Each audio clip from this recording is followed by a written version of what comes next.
नमस्कार, मैं हूं आशीष त्रिपाठी आपके साथ और न्यूज़ 18 के स्पेशल पॉडकास्ट में आज हमारे साथ हैं खास मेहमान सुनील तिवारी जी। सुनील जी, बहुत स्वागत है और मैं चाहूँगा कि आप अपना इंट्रोडक्शन अपने उसी छत्तीसगढ़ी अंदाज में दें जो हमारे छत्तीसगढ़ के दर्शक देख रहे हैं उनके लिए। भैया हो दीदी हो संगवारे हो नानुक नानुक लइका हो नानुक नानुक लइका के दाई हो दीदी हो काका हो काकी हो मौसा हो मौसी हो चाचा हो चाची हो औ मोला दिखैया मोर नानुक नानुक भाचा हो भाची हो। राम राम, जय जोहार, जय जय छत्तीसगढ़। क्या बात है। जय छत्तीसगढ़ से करते हैं शुरुआत। छत्तीसगढ़ की संस्कृति, आपने छत्तीसगढ़िया फिल्म्स में एक्टिंग की, बहुत एक चेहरा, एक नामी चेहरा हैं आप और गीत संगीत से भी आपका प्रेम रहता है। तो इस वक्त छत्तीसगढ़ की फिल्म इंडस्ट्री या एंटरटेनमेंट इंडस्ट्री या जो फोक सॉन्ग की जो पहचान है लोगों तक पहुंचनी, क्या आपको लगता है वो पहुंच पा रही है लोगों तक? नहीं, देखिए मुझे लगता है कि हम लोगों को एक्सप्लोर करना बहुत बाकी है छत्तीसगढ़ को। मतलब छत्तीसगढ़ के दरमियान तो ठीक है, बट मुझे लगता है कि अगर हम भारत की बात करें तो भारत में छत्तीसगढ़ को जानने समझने की और अभी बहुत ज़रूरत है और हम उसमें प्रयास कर रहे हैं। धीरे धीरे सीखने की जो प्रक्रिया है छत्तीसगढ़िया लोगों की, बड़ी तेज़ी से सीखते हैं हम लोग और सीखते जा रहे हैं। अभी बाकी है, बहुत कुछ करना बाकी है। बहुत सारे विकल्प और बहुत सारे होप्स अभी दिखाई दे रहे हैं। सुनील जी को राष्ट्रपति अवार्ड से भी सम्मानित हो चुके हैं, गवर्नर अवार्ड आपको मिल चुका है, इतनी पहचान छत्तीसगढ़ में मिली। आपको क्या लगता है कि अब इतना समय इंडस्ट्री में बिताने के बाद कुछ युवा और ज़्यादा आकर्षित हों छत्तीसगढ़ की संस्कृति के प्रति, यहाँ के फिल्म्स के प्रति, यहाँ के गीत संगीत के प्रति, इसके लिए क्या कदम उठाने की आवश्यकता है? देखिए, इसके लिए ऐसा है कि अभी आज का जो युवा है, मुझे नहीं लगता है कि अब उसे उसे बहुत ज़्यादा समझाने या बहुत ज़्यादा कि हम लोगों को करने की ज़रूरत है। अभी हम ग्लोबलाइज होते जा रहे हैं और जिस तरीके से सोशल नेटवर्क जो है उसमें छत्तीसगढ़ के युवा भी बहुत बहुत आगे आ रहे हैं। लेकिन मुझे लगता है कि हमारी जो रूट लेवल की जो चीज़ें हैं, हमारा जो कल्चर है, हमारा जो छत्तीसगढ़, खासकर बस्तर की मैं बात करूं, हमारा जो बस्तर है, बस्तर की चीज़ें हैं, सरगुजा की चीज़ें हैं, मुझे लगता है इसमें बहुत पोटेंशियल है और दुनिया को भी जानने की ज़रूरत है कि छत्तीसगढ़ में केवल दो चार ऐसी विधाएं नहीं हैं जिसके बारे में लोग छत्तीसगढ़ के को जानते हैं। बहुत सारी हमारी ऐसी विधाएं और हमारे युवा इसमें लगे हुए हैं। हम जितना कर सकते हैं हम भी उसमें सपोर्ट करते हैं और बीच बीच में चीज़ें दिखती जाती हैं हमारी। बिल्कुल। और चूंकि ऐसे काम के लिए तिवारी जी बहुत ज़्यादा ज़रूरत होती है एक सपोर्ट की, जो लोगों से मिलता है, कभी कभी सरकार से मिलता है, कभी कभी प्रशासनिक स्तर पर उसकी आवश्यकता होती है। इस वक्त आपको क्या लगता है कि कहाँ ज़्यादा सपोर्ट की ज़रूरत है इस इंडस्ट्री को आगे बढ़ाने के लिए? फिल्म इंडस्ट्री, आप फिल्म इंडस्ट्री हो, गीत संगीत हो या भाषा, देखिए, अगर मैं फिल्म इंडस्ट्री की बात करूं तो मुझे लगता है कि ये बहुत अच्छा प्लेटफॉर्म है सरकार को बताने के लिए, बोलने के लिए मेरे तरफ से कि छत्तीसगढ़ी सिनेमा इंडस्ट्री को बढ़ाने के लिए सबसे महत्वपूर्ण जो चीज़ें एग्जीबिशन की है। हम अगर सरवाइव कर रहे हैं तो एग्जीबिशन के कारण हम थोड़े से कि हम एग्जिबिट नहीं कर पा रहे हैं अपने आप को। मुझे लगता है, अगर मैं अपना रिसर्च बताऊं तो अभी भी हम सिनेमा में 5 to 10% लोगों तक ही पहुंच पा रहे हैं। जबकि मुझे लगता है कि अगर एग्जिबिट प्रॉपर हो जाए, सिनेमा हॉल्स की संख्या हमारे छत्तीसगढ़ में बढ़ जाए, सरकार अगर इस दिशा पे ध्यान देती है तो मुझे लगता है कि हम लोग बहुत जल्दी एक ऐसे मुकाम पर होंगे जहां पर जाने की चाह हम काफ़ी सालों से रखते हैं। आंचलिक स्तर पर अगर बात करें तो म्यूज़िक इंडस्ट्री एक बहुत बड़ा एक कल्ट इंडस्ट्री बन गई है। पंजाब में हम देखें तो लगभग 2000 करोड़ की म्यूज़िक इंडस्ट्री होने जा रही है। उसके बाद हम देखते हैं भोजपुरी सॉन्ग्स बहुत फेमस होते हैं, गढ़वाली सॉन्ग्स बहुत फेमस होते हैं। आंचलिक गीतों में इतनी वैरायटी है, लेकिन छत्तीसगढ़ के गाने हम छत्तीसगढ़ या मध्य प्रदेश या जहाँ छत्तीसगढ़ संस्कृति का कोई वासी है या जानने वाला रहता है, उसके अलावा हम बहुत ज़्यादा नहीं सुन पाते हैं या कहें कि बिल्कुल नहीं सुनते हैं। बिल्कुल। ये कौन सी वो कमज़ोर कड़ी है जो आपको लगता है कि लोगों तक ये बात नहीं पहुँच पा रही है कि छत्तीसगढ़िया गीतों में भी एक गहरी समझ है, जीवन को समझने की, प्रकृति के नज़दीक जाने की?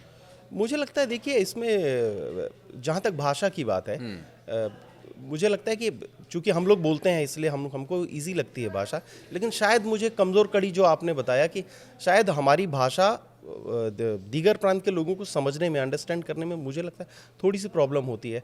ये मुझे ऐसा कारण लगता है, या हो सकता है कि हम लोगों ने अभी ऐसी कोई चीज़ बनाना बाकी है शायद जो। लेकिन आपने देखिए AR रहमान साहब ने जो छत्तीसगढ़ की चीज़ उठाई थी वो वर्ल्ड वाइड फेमस है। तो हो सकता है कि हम लोगों को कुछ ऐसे काम करने की ज़रूरत है। और भाषा के लेवल पे तो देखिए, भाषा कई चीज़ें ऐसी होती हैं कि जहाँ पे हमको भाषा समझ में नहीं आती, लेकिन उसकी रूह समझ में आती कि यार ये बोलना क्या चाहते हैं। तो उस तरह से मुझे लगता है कि हम लोगों को काम करने की ज़रूरत है और हम उस दिशा पे सोच भी रहे हैं, उस दिशा पे कर भी रहे हैं। बहुत सारे लोग कर रहे हैं, मैं भी कर रहा हूँ। तिवारी जी, आपने एक बहुत ही अच्छे एक बड़े म्यूजिक डायरेक्टर का नाम लिया और वो गीत जो छत्तीसगढ़िया में असल जो गीत है, अगर आपको कुछ बोल याद हो तो प्लीज़ हमारे दर्शकों के लिए गुनगुनाइएगा। सास गारी देवे ननंद मुँह लेवे, देवर बाबू मोर सैया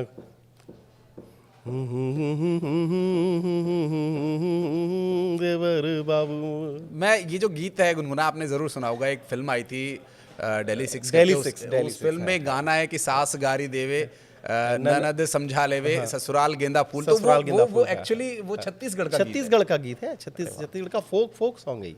और काफ़ी प्रसिद्ध है और कुछ काफी कंट्रोवर्सी भी हुई प्रसिद्ध थी है। कि वहाँ के लोगों ने बोला था कि यार रहमान को यहाँ के लोगों को इसमें इन्वॉल्व करना चाहिए था। क्या आपको लगता है कि छत्तीसगढ़ की संस्कृति को जो लोग जितने भी स्तर पर लोगों ने एब्जॉर्ब किया है या विश्व स्तर पर या भारत के अलग अलग इंडस्ट्रीज में, तो लोगों वहाँ के लोगों का इन्वॉल्वमेंट न हो पाना भी इसके पीछे एक रीज़न है? नहीं देखिए, ये बहुत छोटी बात हो जाएगी अगर हमारे यहाँ की चीज़ें कहीं बड़े कैनवास पे एक्सप्लोर होती है, तो मुझे लगता है ये खुशी की बात है। लेकिन हाँ, इतना ज़रूर है कि आपके सोर्सेज जो हैं, आपने जहाँ से जो चीज़ें ली हैं, मुझे लगता है उसको क्रेडिट तो देना चाहिए। ये गीत जहाँ तक मुझे याद है, गंगाराम शिवारे एक मूर्धन्य हमारे यहाँ के लिरिसिस्ट होते थे, कलाकार होते थे, तो उनका लिखा हुआ है।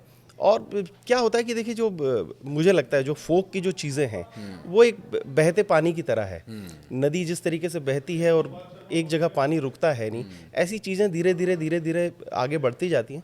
और शायद मैं जहाँ तक समझ पा रहा हूँ, ये जो गीत है, ये हबीब तनवीर साहब के माध्यम से ये गीत शायद कहीं चला। पहले उनके उस नया थिएटर में ये गीत परफॉर्म होता था, तो मुझे लगता है ये गीत उनके माध्यम से कहीं चल के A.R. रहमान साहब तक पहुंचा होगा। लेकिन मुझे लगता है ये हम लोगों के लिए खुशी की बात है कि छत्तीसगढ़ का कोई एक गीत तो रहमान साहब ने लिया और उससे हमारी पहचान हुई। हाँ, इतना ज़रूर है, जिनको क्रेडिट देना चाहिए उन्हें तो देना ही चाहिए। निश्चित रूप से, और तभी लोगों को पता चलेगा छत्तीसगढ़ की भाषा वो समझ पाएंगे। बहुत सारे ऐसी लैंग्वेजेस हैं, मसलन अगर उत्तरी पहाड़ी क्षेत्र की हम बात करें, गढ़वाली या कुमाऊनी भाषा लोगों को समझ में नहीं आती, लेकिन वो म्यूजिक को एंजॉय करते हैं। और छत्तीसगढ़ का म्यूजिक बहुत ही यूनिक म्यूजिक है, बहुत यूनिक है, बहुत रिच भी है। लेकिन हम लोगों को काम करने की ज़रूरत है, हम उस पर काम कर भी रहे हैं। और काफ़ी लंबे समय से छत्तीसगढ़ इंडस्ट्री में बहुत सारी चीज़ें टेक्निकली हम लोग अपने आप को समझने की कोशिश कर रहे हैं। नई चीज़ें हम करने की कोशिश कर रहे हैं छत्तीसगढ़ में। तो मुझे लगता है, मैं बहुत होपफुल हूँ कि बहुत जल्दी छत्तीसगढ़ भी सिनेरियो पे दिखेगा। बिल्कुल, अभी दिख भी रहा है, लेकिन उतनी रीच अभी नहीं है। वो रीच बढ़ाने की ज़रूरत है। तिवारी जी, आपने जो जिक्र किया, छत्तीसगढ़ के लोग जो बहुत सीधी सादी और भोली भाली सादगी भरी जिंदगी जीते हैं, कुदरत के बहुत नज़दीक, ऐसे बहुत सारे फोक सॉन्ग्स होंगे जो नेचर को डेडिकेटेड होंगे, जो प्रकृति को समर्पित होंगे। कोई गीत आपके ध्यान में आता है जो आपको लगता है कि ये एक गीत ऐसा है कि अगर ये लोगों तक जाएगा तो वो छत्तीसगढ़ की संस्कृति के और नज़दीक खुद को पाएंगे? देखिए, मुझे लगता है कि हमको केवल लोगों को अगर हमें अट्रैक्ट कर रही है, तो खाली हमारे गीत संगीत नहीं है। हमारे पास जो भी चीज़ें हैं, प्रकृति ने जो भी छत्तीसगढ़ को दिया है, उसे हिंदी में परोसने की ज़रूरत है। वैसी एक तैयारी मेरी अभी चल रही है। मैं चाहूँगा आपके चैनल के माध्यम से कि बस्तर जो हमारा है छत्तीसगढ़ का, उसमें कुछ लाइनें मैं सुनाता हूँ कि अभी रिकॉर्ड होना बाकी है और हम उसको रिकॉर्ड कर रहे हैं। 2 लाइनें मैं सुनाता हूँ जिससे जंगल घनेरे बस्तर के जंगल, घनेरे जंगल, जंगल घनेरे बस्तर के जंगल, घनेरे जंगल, लोग यहाँ के मृदुभाषी, जन संस्कृति आदिवासी, जंगल की है रीत यहाँ, महुआ भीगे गीत यहाँ, पार अलौकिक यार यहाँ का संबल, जंगल घनेरे बस्तर के जंगल, घनेरे जंगल। इतने प्यारे जंगल हैं, इतना प्यारा बस्तर है, उसके लिए ये गीत है। मुझे लगता है कि जो जिस भाषा में समझे उसे उस भाषा में अपनी संस्कृति बतानी चाहिए। और ये बहुत अच्छा तरीका है तिवारी जी कि आप पहले उसे हिंदी में लोगों तक पहुंचाइए। छत्तीसगढ़ी में अपने आप लोग वहां तक पहुंच जाएंगे। अगर आप रायपुर उतर गए हैं तो फिर आप धीरे धीरे बस्तर में पहुंच ही जाइएगा। तो ये जो बात आपने कही, ये बहुत अच्छा तरीका है। मुझे लगता है ये एक बहुत ही क्रांतिकारी तरीका अगर कहें तो गलत नहीं होगा, क्योंकि लोगों तक वो भाषा पहुंचाई जाए, बल्कि पहचान उस तरह से होगी छत्तीसगढ़ की भाषा से भी, हिंदी के माध्यम से, क्योंकि बेसिकली हिंदी से ही हम संबंधित ये- हिंदी भाषी स्टेट हैं। और पहले जैसे मध्य प्रदेश था, तो मध्य प्रदेश छत्तीसगढ़ हिंदी भाषी स्टेट है।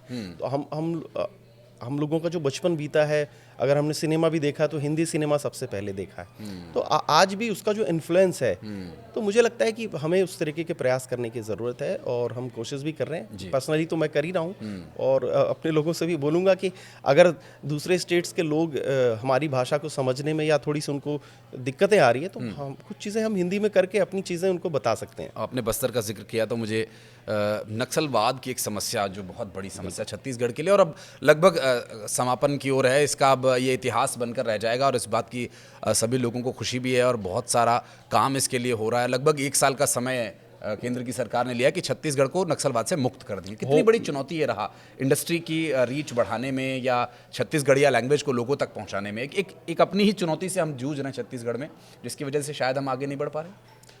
देखिए, नक्सलवाद तो केवल छत्तीसगढ़ को नहीं, नक्सलवाद जहाँ भी इफेक्ट करता है, जिन भी स्टेट्स को जहाँ पे नक्सलवाद हैं, उनको प्रगति में तो बाधक है ही। और मुझे लगता है कि किसी भी अगर उन्हें भी कोई समस्या है, तो समस्या का समाधान टेबल पर होना चाहिए। बंदूकों के साए में आप कब तक और क्या हासिल क्या कर लेंगे आप?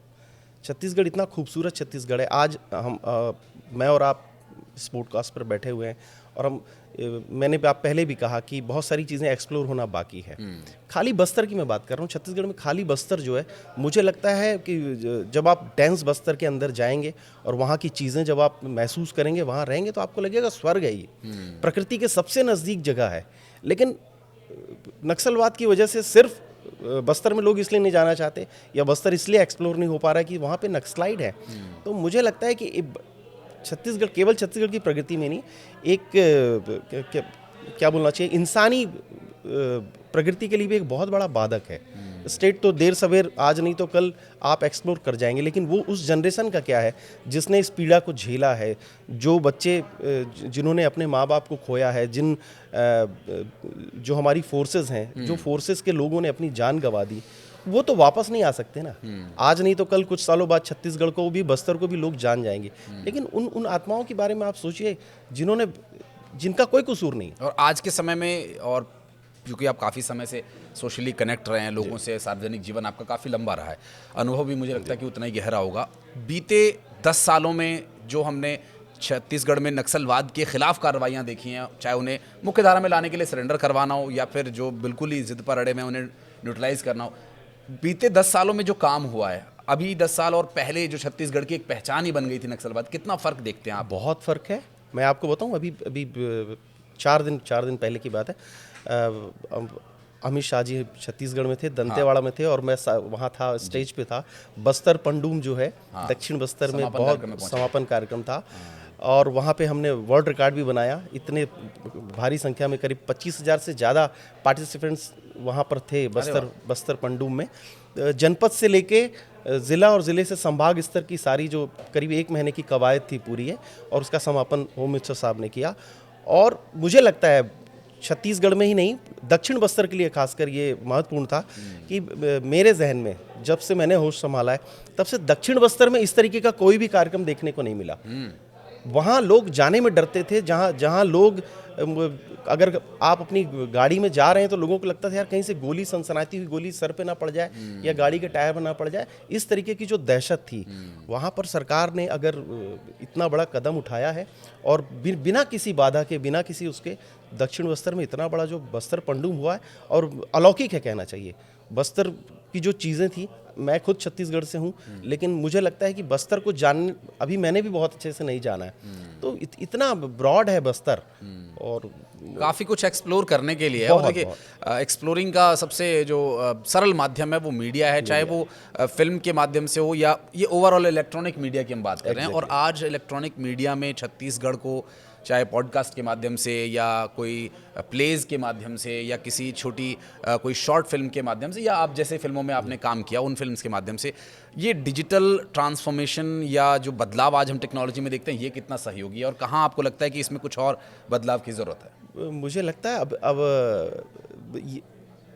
आज का जो टाइम है, जो सोशल मीडिया का टाइम है, हम लोग सपने में भी नहीं सोच सकते थे कि ये दौर आएगा और इस तरीके से चीज़ें होंगी। अभी तो मैं और आप यहाँ पर बैठे हैं, लेकिन बस्तर के बच्चे हैं, बस्तर के बच्चे पॉडकास्ट कर रहे हैं, बस्तर में गाने रिकॉर्ड हो रहे हैं, बस्तर के अंदर गाने रिकॉर्ड हो रहे हैं, जगदलपुर में लोग सिनेमा बना रहे हैं, छोटे छोटे इक्विपमेंट्स यूज़ करके, मतलब अपनी जो रोज़मर्रा की चीज़ों से लोग सिनेमा को एक्सप्लोर कर रहे हैं, छत्तीसगढ़ की चीज़ों को एक्सप्लोर कर रहे हैं। तो मुझे लगता है इसने तो, टेक्नोलॉजी ने तो हम वरदान सा है एक आने वाली जनरेशन के लिए, और बहुत बहुत सपोर्ट है। और तिवारी जी, एक और समस्या मुझे जो लगती है भाषाई स्तर पर, कई बार हम लोकगीत की आड़ में वो एक बारीक जो मर्यादा की रेखा होती है उसे कई बार हम पार करते देखते हैं, कई उस तरह की कंट्रोवर्सीज भी होती है। हालांकि ये देखिए समझ के ऊपर है कौन कितना डीप उसे समझता है। भोजपुरी जो गीत संगीत हैं, कई भोजपुरी के ही कलाकारों का ये कहना है कि कुछ लोगों ने सिर्फ कमर्शियली स्ट्रांग होने के लिए उसका बड़ा मिसयूज़ किया। तो उस बारे में आप अपनी राय बताइएगा। और छत्तीसगढ़ में क्या इस तरह का डर है आपको छत्तीसगढ़ी भाषा को लेकर, या कहाँ देखते हैं आप इसे? देखिए, मुझे लगता है कि हम और आप उन चीज़ों की चर्चा करके उन्हें हाईलाइट कर देते हैं। हज़ारों प्रकार के लोग हैं, उनकी अपनी अपनी मेंटलिटी है। हाँ, नहीं, सवाल इसलिए भी उठता है क्योंकि कमर्शियली बहुत सक्सेस उन्हें मिली है। देखिए, कॉमर्शियली सक्सेस की अगर बात करें तो फिर तो उससे भी गंदी चीज़ें हो सकती हैं। हाँ। अगर केवल और केवल हमें कॉमर्शियल सक्सेस की बात करनी है, लेकिन आज अगर हम सवाल उठा रहे हैं कि इन चीज़ों, कोई भी कलाकार, कोई भी एक कलाकार जो मिट्टी से जुड़ा हुआ कलाकार है, जिसने चीज़ों को जिया है, मुझे नहीं लगता कि उसे एक शॉर्ट में किसी चीज़ को से अपने आप को हिट करने के लिए ऐसी गंदी चीज़ों की करने की आवश्यकता है। ये उन लोगों को ज़रूरत पड़ती है जिन्हें खुद पता होता है कि मेरे पास ऐसा कोई टैलेंट, मेरे पास ऐसी कोई चीज़ है नहीं, और जल्दी जल्दी आजकल जो है ना इंस्टेंट जो चीज़ें हैं, तो जल्दबाजी में करने के लिए उनके पास उसके अलावा कोई चीज़ नहीं होती, लेकिन उसकी कोई लाइफ होती नहीं है। तो मैं आपसे भी कहना चाहूँगा कि हम लोग उसकी चर्चा ही ना करें, ये चलता रहेगा। जो सोच है लोगों की, जो गंदी बनाने वाले लोग हैं या जो गंदा लिखने वाले लोग हैं, आप उन्हें बैन तो कर नहीं सकते, तो वो ये करते रहेंगे, और वो इसलिए भी खुश होते हैं कि हम और आप उस पर चर्चा करते हैं। हम चर्चा बंद कर दें उस पर, निश्चित रूप से। और ये बहुत अच्छा एक तरीका है कि आप इग्नोर कीजिए, कीजिए वो अपने आप समय से वो अपने आप शांत हो जाए। और सस्ती लोकप्रियता देखिए वैसे भी ज़्यादा समय तक चलती नहीं है। और चूंकि तिवारी जी इतने लंबे समय से छत्तीसगढ़ की संस्कृति से जुड़े हुए हैं और हिंदी के साथ जो एक ब्रिज बनाने का इनका काम है, मुझे लगता है ये आने वाले समय में एक बहुत बड़ा फलीभूत होकर के एक बड़े वृक्ष का रूप लेने वाला है तिवारी जी। लेकिन चूंकि पॉडकास्ट तो होता रहेगा थोड़ा और समय, कुछ एक मैं चाहूँगा कि छत्तीसगढ़िया भाषा में आप गुनगुनाएं, जो लोगों तक आपको आपके मैसेज को पहुंचाने की कोशिश करें, छत्तीसगढ़ की भाषा को लोगों तक। छत्तीसगढ़ी में बहुत सारी चीज़ें हैं, समय कम होता है बहुत, लेकिन मैं हिंदी में भी और छत्तीसगढ़ी में भी, हिंदी बस्तर तो मैंने सुना है आपको। हमारे यहाँ का बड़ा फेमस एक ददरिया है। अच्छा, ये ऐसा बोलते हैं ना कि हम लोग बासी खाने वाले लोग हैं, छत्तीसगढ़िया को बासी खाने वाले बोलते हैं। फर्मेंटेड जो फूड होता है, खासकर चावल से बना हुआ, तो उसको लेके गाना बड़ा फेमस है, बचपन से हम लोग सुनते आ रहे हैं, और हर छत्तीसगढ़िया जो है, हर छत्तीसगढ़ का रहने वाला उस गाने को कनेक्ट करता है। तो मुझे लगता है आज बहुत अच्छा प्लेटफॉर्म है उस गाने को नेशनल सिनेरियो को बताने के लिए। ए बटकी में बासी औ चुटकी में नून, मैं हगावा थो ददरिया, तै कान दे के सुनवो चना के दार। ए बागे बगीचा दिखेला हरियर, बागे बगीचा दिखेला हरियर, मोटर वाला नहीं दिखे बदे हो नरियर। हाय चना के दार, हाय चना के दार राजा, चना के दार रानी, चना के दार गोंदली तड़का थे, टूराहे पर बुधिया होटल में भजिया धड़का थे। क्या बात है, ए बागे बगीचा दिखेला हरियर। क्या बात है, बहुत ही शानदार। और ये एक स्थिति को बयां करता हुआ गीत है जो कुछ कम शब्दों में गागर में सागर भरने का काम छत्तीसगढ़ में आशीष जी ऐसा है कि ददरिया जो है, जो हम एग्रीकल्चर स्टेट है, छत्तीसगढ़ जो है किसानों का प्रदेश है, तो जो पुरानी बातें थी कि जब आजकल तो अब बहुत सारी इक्विपमेंट्स आ गए, खेती के बहुत सारे उपकरण यूज़ होने लगे, लेकिन जब सारा काम हाथ से होता था उस समय जो काम करने वाले जो लोग होते हैं, तो वो अपना एंटरटेनमेंट कैसा करें, काम भी करना है, एंटरटेनमेंट भी करना है, तो एक तुकबंदी सी होती है जिसकी पहली लाइन का दूसरी लाइन से कोई तुकबंदी कोई ज़रूरी नहीं कि वो मैच करती हो, वो दोनों लाइनें अलग अलग होती थी, लेकिन एक वो म्यूजिकल फॉर्म में सवाल जवाब पैटर्न है ये कि एक सवाल करेगा दूसरा उसी उसमें अंदाज में उसका जवाब देगा। तो ये ददरिया का हमारा अपना एक छत्तीसगढ़ का, और ऐसी ढेरों ददरिया हैं, ऐसे ढेरों लिखने वाले हैं, फोक है, अभी भी लोग लिख रहे हैं। तो ये बहुत सारी चीज़ें जैसा कि आपने कहा कि अभी आप भी बहुत समझने की कोशिश कर रहे हैं, उस लेवल से अगर देखा जाए तो हम जैसे जो शहरी लोग ज़्यादातर शहरों में रहते हैं, बहुत कोशिश अभी हमारी भी शुरुआत इनिशियल लेवल पर ही है।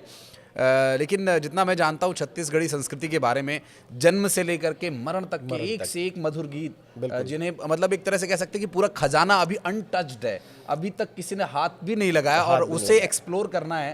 तो तिवारी जी, मैं क्या उम्मीद करूं भविष्य में फ्यूचर प्रोजेक्ट्स कुछ ऐसे हैं जो इस खजाने को लोगों तक खोलेंगे, इसका भंडार लोगों के लिए खोलेगा? बहुत से नए जो बच्चे छत्तीसगढ़ में जो फिल्म इंडस्ट्री में काम कर रहे हैं और एंटरटेनमेंट इंडस्ट्री में जो काम कर रहे हैं, उन लोग बहुत नई नई चीज़ें लेके आ रहे हैं, और पॉडकास्ट के माध्यम से, सोशल मीडिया के माध्यम से, सिनेमा जो हमारे यहाँ का धीरे धीरे जो सिनेमा बन रहा है, वो अपने आप में लोग तैयारी कर रहे हैं। और जहाँ तक संस्कृति की आपने बात की, मैं आपको एक वन लाइन में बताऊं कि जो छत्तीसगढ़ की संस्कृति जो है, सांस्कृतिक नहीं, मैं संस्कृति की बात कर रहा हूँ, हम लोग अभी तक चर्चा सांस्कृतिक छत्तीसगढ़ की बात कर रहे थे। संस्कृति की जहाँ तक बात है, तो जहाँ तक मैं समझ पाया हूँ कि छत्तीसगढ़ की संस्कृति है शिव और पार्वती के इर्द गिर्द घूमती हुई संस्कृति है।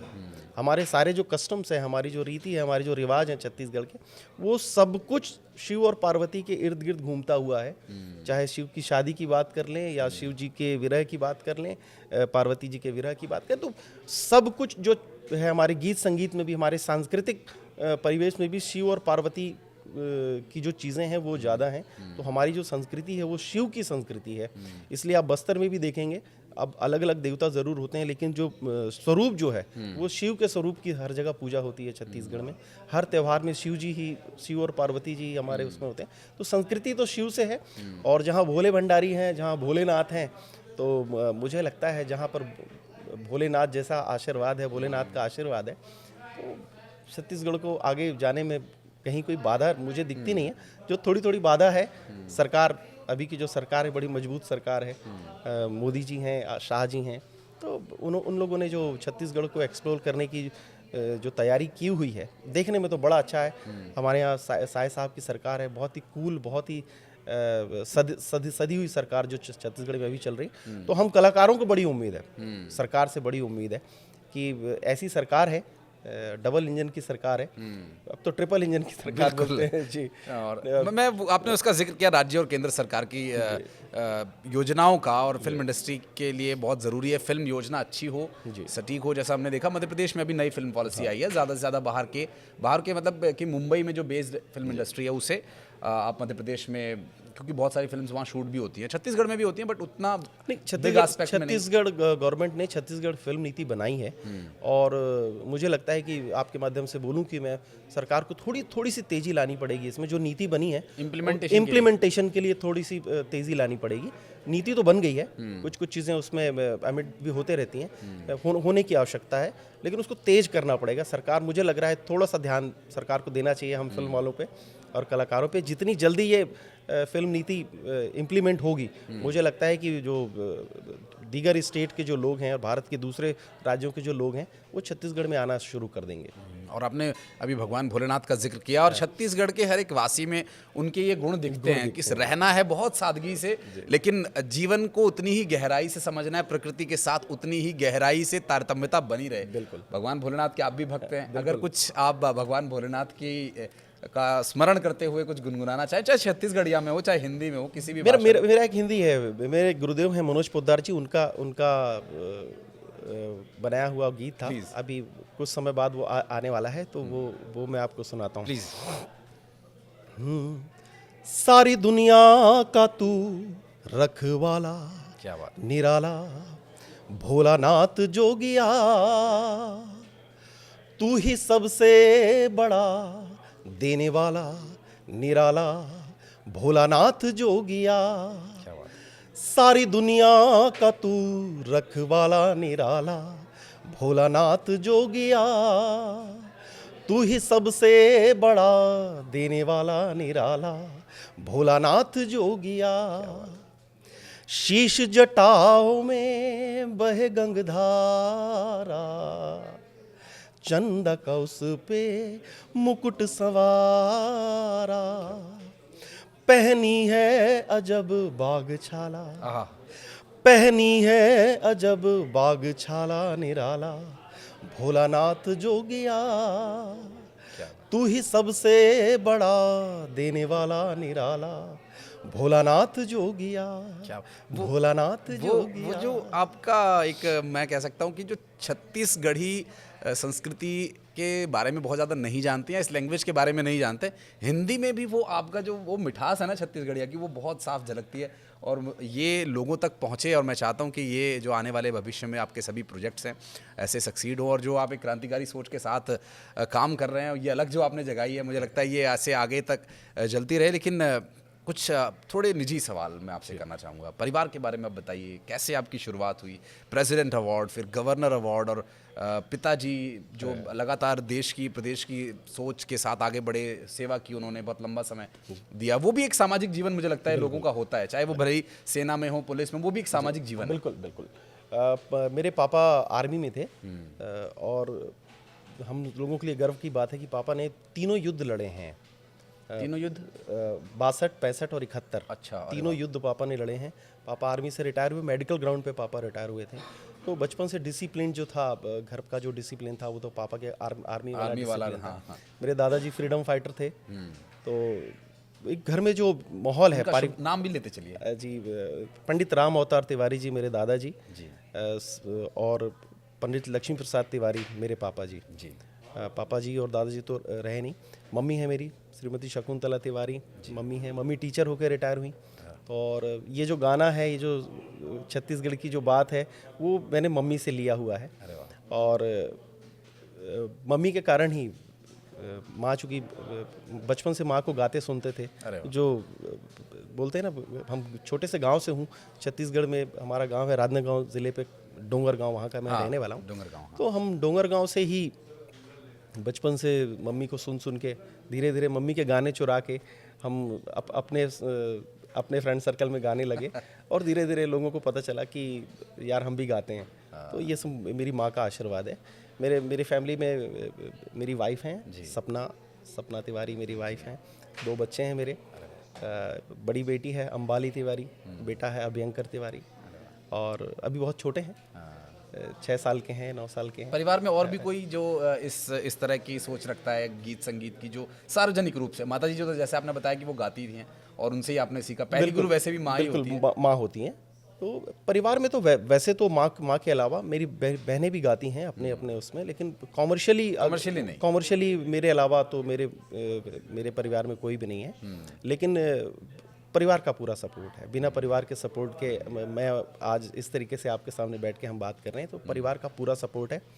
इवन मेरे बच्चे ट्यून्ड हो गए हैं कि किस तरीके से, बड़े छोटे हैं लेकिन फिर भी उनको बोलते हैं, माँ बाप को देख के बच्चों में कैचिंग पावर बहुत होती है, वो बहुत अच्छा करते हैं और जल्दी सीख भी जाते हैं। बिल्कुल। तो अभी वो कोशिश कर रहे हैं, बच्चे सीख रहे हैं, लेकिन मेरा ऐसा कुछ वो नहीं है कि ज़रूरी नहीं है कि वो मेरे ही फील्ड पे आए। अभी उनकी लाइफ है, वो किस डायरेक्शन में जाना चाहते हैं, उसके लिए मैंने उन्हें ज़्यादा फोर्स अभी तक तो नहीं किया। मैं आपकी जो बातों से मैं थोड़ा, जो मुझे समझ में आया, टेक्नोलॉजी तो मदद कर ही रही है, फिर आपने कहा कि युवाओं को आज पता है कि उन्हें क्या करना है।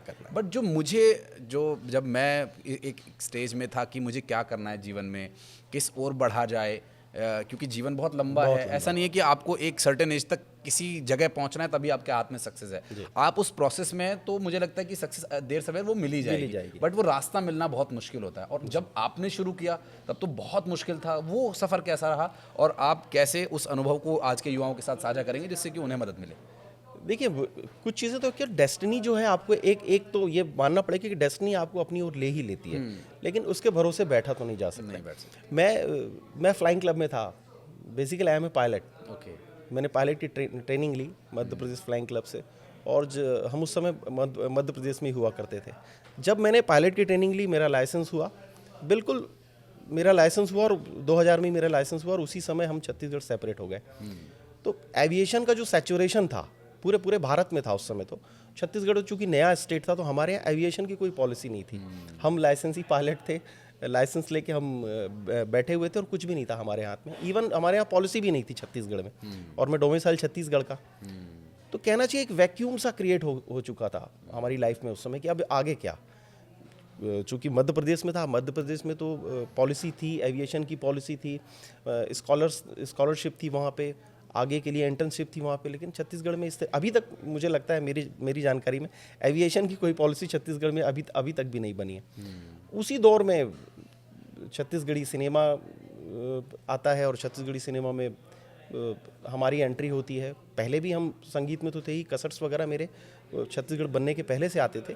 लेकिन एकाएक बोलते हैं ड्रिफ्ट हुआ, मेरा जो जहाज़ है वो ड्रिफ्ट हुआ, और आज ये जहाज़ आपके पास बैठा हुआ है। तो स्ट्रगल तो बहुत था लाइफ में, कोई भी चीज़ आसानी से मिलती नहीं है। बिल्कुल। और डेस्टिनी ने मुझे अपने उसमें ले तो लिया, लेकिन आज अभी भी मुझे लगता है सीखने की जो प्रक्रिया है, कहीं जाने की, जो एक जगह पे पहुंचने का जो रास्ता है, वो धीरे धीरे खुलती जाती है। एक चीज़ें खुलती जाती हैं और धीरे धीरे चीज़ें मिलती जाती हैं।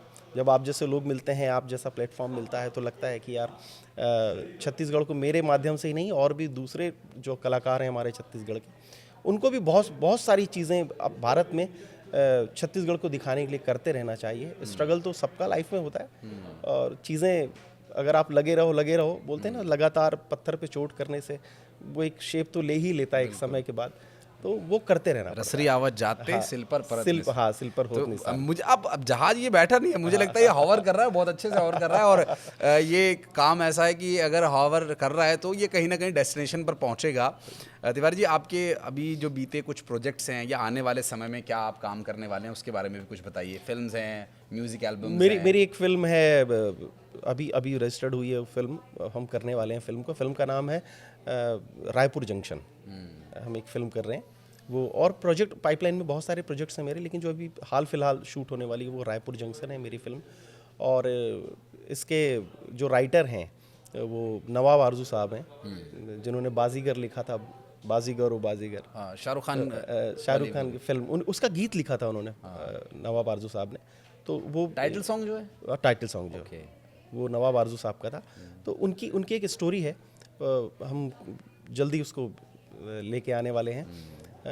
मेरे प्रोजेक्ट्स हैं, एल्बम्स हैं, छत्तीसगढ़ी गानों के एल्बम हैं, वो तैयार हैं।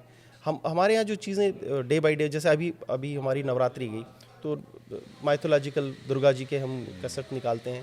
फिर धीरे धीरे जिस तरीके से जो फेस्टिवल्स आने वाले रहते हैं, तो 12 मासी संस्कृति है छत्तीसगढ़ की। पूरे 12 महीने हमारे यहाँ कुछ ना कुछ होता है, और हम 12 मासी संस्कृति में जीते हैं। मैंने बोला ना, शिव और पार्वती का जो मैंने जिक्र किया था, तो 12 महीनों में हम शिव पार्वती के इर्द गिर्द रहते हैं। इसी बीच में फिल्में भी आती हैं, इसी बीच में हमारे त्यौहार आते हैं, फेस्टिवल्स आते हैं। तो इस तरीके से हमारी भी उसी छत्तीसगढ़ी संस्कृति के अकॉर्डिंगली ही हमारे सारे प्रोजेक्ट तैयार होते हैं। जीवन भी उसी के उसी के इर्द गिर्द ही रहता है हम लोगों का जीवन। चलिए, ये बहुत अच्छा है कि क्योंकि भगवान शिव जो आदि योगी कहे जाते हैं, प्रकृति के साथ संतुलन बनाने के लिए उनको सिर्फ आप एक बार देख लीजिए, प्रकृति का संतुलन कैसा होता है। एक तरफ गरुड़ है, एक तरफ सांप है, एक तरफ नंदी बैल है, तो एक तरफ बाघ है, बाघंबर पहना। तो ये संतुलन बनाना जो जीवन में सीख जाए, ये संदेश जो समझ जाए, मुझे लगता है कि वो फिर उसे कोई रोकने वाला नहीं है। और छत्तीसगढ़ की संस्कृति को लोगों में कैसे प्रसारित करना है, इसके लिए जो आप प्रयास कर रहे हैं, ये बहुत ही काबिल तारीफ़ है। और इतना संघर्ष और यहाँ तक आना, उसके बाद भी इतनी सहजता आप मेंटेन करते हैं, ये बहुत अच्छा लगा आपसे मिल करके। चूँकि समय बहुत हमारे पास है नहीं तो हम इस पर पूरे दिन बात कर रहे हैं। मेरे पास सवाल वो बार बार निकल कर आ रहे हैं, लेकिन मैं चाह रहा हूँ कि ज़्यादातर लोगों तक वो संदेश पहुँच जाए। और चूँकि चलते चलते एक मैं चाहूँगा कि कोई भी एक मनपसंद भजन, गीत, जो भी आप गुनगुनाना चाहें। अब चूँकि बॉलीवुड को भी काफ़ी पसंद करते हैं, तो हिंदी बॉलीवुड का कोई जो गीत आप अक्सर गुनगुनाते हैं, आपको अच्छा लगता हो, मोटिवेट करता हो, कुछ अगर आप गाना चाहें तो। मैं किशोर दा का फ़ैन हूँ। प्लीज़, हम सब हैं। फूलों के रंग से, दिल की कलम से, तुझको लिखी रोज पाती, कैसे बताऊं किस किस तरह से। ओह सॉरी, इसको कोई नहीं, आप आगे कंटिन्यू कीजिए इसमें। तो यही तो हमारी खासियत है सोशल मीडिया की कि लोग अगर आपको याद नहीं आ रहा है तो वो हेल्प करते हैं। तो आगे की लाइन जो सर ने मिस किया, आप कमेंट सेक्शन में ज़रूर बताइएगा। और चूँकि गाना एक ऐसी विधा है कि जो आपको एक डीप में ले जाती है, एक डीप स्टेट में ले जाती है। और वो एक अपने आप में एक मेडिटेशन है। और आप गाते हैं, गुनगुनाते हैं, आप पायलट हैं। और मुझे आज के बच्चों में भी जो एक पायलट, एक आज भी देखा जाए तो एक बहुत बड़ा कहते हैं एक सफलता का मानक लोगों ने बना लिया है कि अगर आप पायलट हैं तो फिर आपको किसी चीज़ की कमी नहीं है। पायलट होने के बाद भी इतना संघर्ष आपने किया, ये भी एक प्रेरणा का स्रोत है। और आके आप जब आपके प्रोजेक्ट्स आएँ तो आपसे एक वादा लेते हैं कि आप ज़रूर हमारे साथ बातचीत करने के लिए फिर से आएंगे। और कोई मैसेज अगर आप देना चाहें चलते चलते पॉडकास्ट हमारे व्यूअर्स के लिए।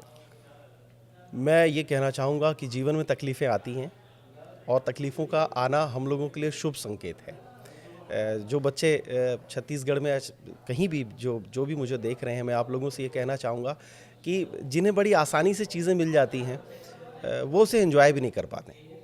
और जिन्हें एक सफलता, अगर स्ट्रगल करके जो सफलता पाता है उसका स्वाद कहते हैं ना, जो स्वाद आप उससे एंजॉय करते हैं लाइफ में।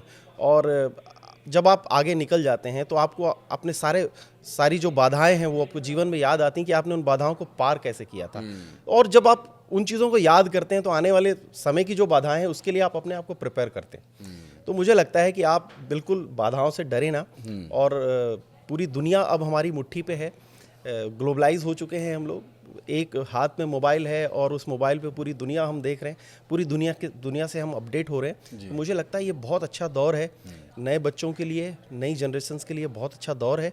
और अपने आप को जितना एक्सप्लोर कर सकें, आप अपने आप को जितना निखार सकें, ये दौर उस दौर का है। और केवल अपने आप को नहीं, भारत को निखारने की भी जो बात है, हमारे भारत विश्व में हमारे भारत की जो पहचान बने, आप लोगों के माध्यम से भारत जाना जाए।